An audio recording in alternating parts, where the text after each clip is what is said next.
We're getting back to the modes. Stay tuned.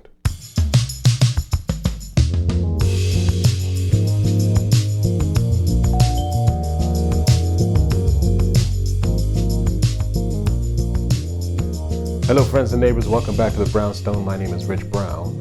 I'm glad you have tuned in once again. I hope you had an amazing week. My week has been pretty insane. I am back at school teaching at Humber College here in Toronto, as well as the University of Toronto, and I'm gigging. Things are getting back to some semblance of a new normal, so we're all happy about that. But it's been insanely busy, and as a consequence, I haven't been able to bring you as much content as I had hoped, but taking care of that right now. Today I want to talk about a really great way to use the modes when playing over changes, because there are a couple of things that we tend to forget when we're learning these scales. One of them is the fact that they're all the same scale, which if you haven't seen this video that I posted a couple of weeks ago, it goes through all the modes. If you don't know about the modes, please check this video out, because it will really help you get a better understanding of these scales, and especially the fact that it's all the same scale. All these 7 scales are one scale. That might sound weird, but you'll see. Watch the video, you'll see. So today, what I wanted to talk about was a couple of questions that I've received since posting that video, all about how to use the modes to play over changes. This is going to be pretty eye-opening. And again, this is material that I did not cover in my course for Scots bass lessons.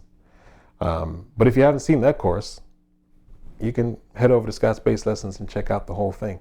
It's a group of videos. I can't remember how many lessons are in the course, but if you want to get a really deep understanding of the modes, head over to Scots bass lessons and check out my course. That sounded selfish. Check out my course on the modes, and it'll get you all caught up to speed. Not that this is an addendum to that. You can definitely get by without watching that. I shouldn't say that. What I want to do is I want to play this exercise in the key of G major, because it's nice and low on the neck, it's nice and comfortable. So the first thing, just get a sense of the scale, get it under your fingers. Make sure the right hand knows what the left hand is doing. You can think of this as a warm-up.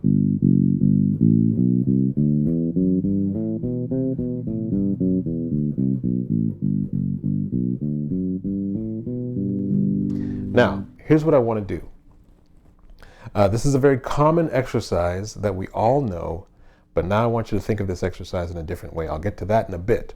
But the exercise is this, taking 7th chords through the scale. So basically stacking thirds, 4 notes at a time, in sequence, starting on each degree of the scale. So if I'm in G major, I start with G, I play the root, 3rd, 5th, and 7th. And then I continue doing the same thing on every degree of the scale. So I go to the 2nd note, and the 3rd note, and the 4th note, the 5th note, whoops, the 6th note, the 7th note,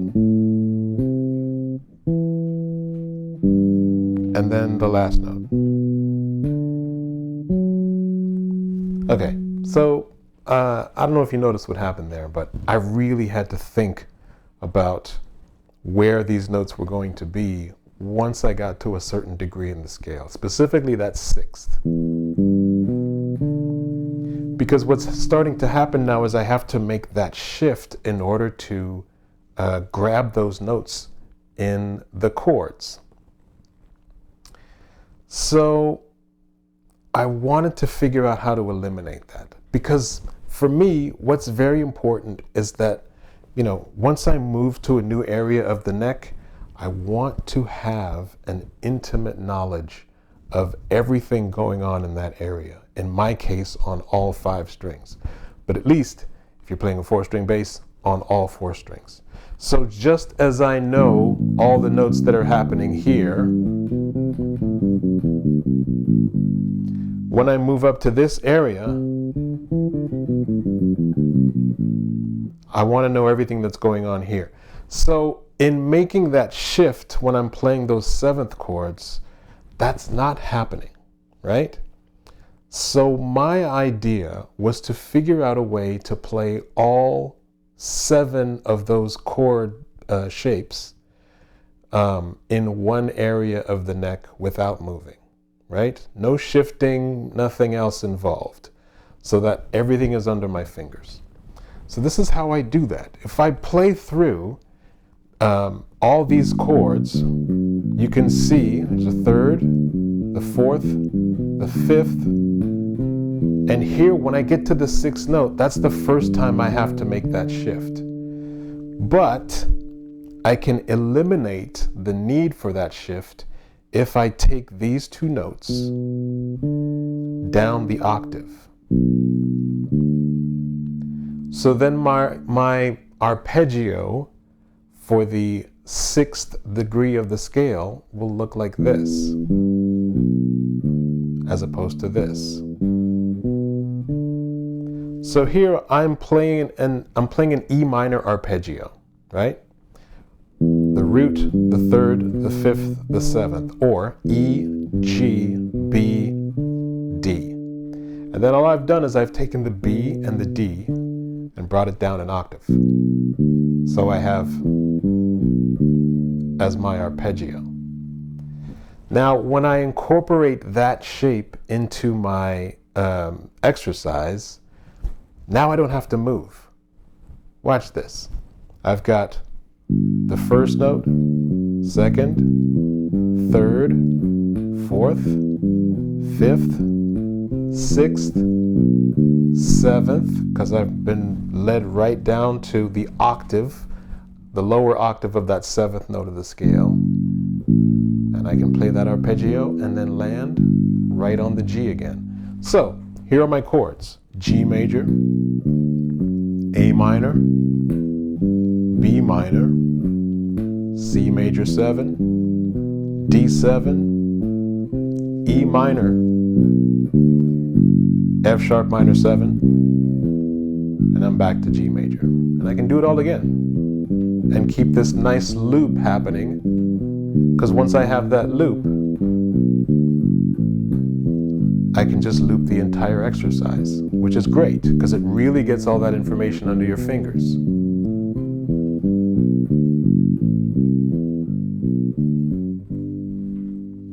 Super hip, right?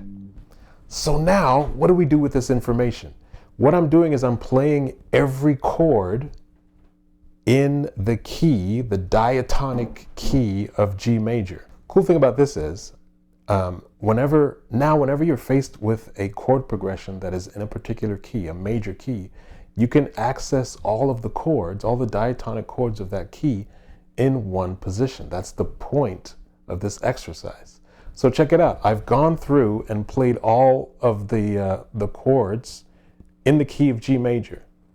So now, if I have a chord progression that's like, let's say, a 1-6-2-5 chord progression, then I can play all of those chords without moving, right? Here's my 1 chord, 6 chord, 2 chord, 5 chord, and I'm back to 1. So you can see I have accessed all those chords without having to move or shift at all, which is really great, because now whenever you can think of any kind of chord progression that's in a major key, all the information is right there, right? Super cool exercise. You can do the same thing, just like take a simple 2-5-1 chord progression. 2, 5, 1. So this is really important information to know. And when you play through that exercise, be aware of the fact that you are playing the diatonic chords of the key. Here's my 3 chord. Here's my 4 chord, 5 chord, 6 chord, 7 chord, and I'm back to 1. Now once I get a sense of all those chord tones, what I can do is mix and match them in ways that sound much more melodic and a lot less sort of formulaic. When I was demonstrating this before, I was just playing through the chord tones in order. So basically going 1, 3, 5, 7 on each chord. But I don't have to do that. You can make things much more melodic and connect the chords in beautiful ways by mixing and matching. So I can take the same progression, the 1, 6, 2, 5 chord progression, and come up with different ways to play through this. This is going to be the exercise. To take the chord tones of a progression in G major, let's say, or any major key that you want, learn the chord tones, and then figure out ways to mix and match them to make them sound more melodic and less, formulaic. So that you're really stringing together the chords and creating beautiful bass lines. You can do this using a walking bass line, or you can add some different rhythms, or as long as you know how, or at least learn how and where you can connect the notes to make for some great melodies. So if I do the same thing, right? 1, 6, 2, 5 in G major, I can mix and match the chords any way that I want, as long as I know where those chord tones are going to be. So first, let's just go again and find those chord tones. There's my 1 chord, G major, E minor, A minor, D7. So now I know where those chord tones are going to be. So now I can play around.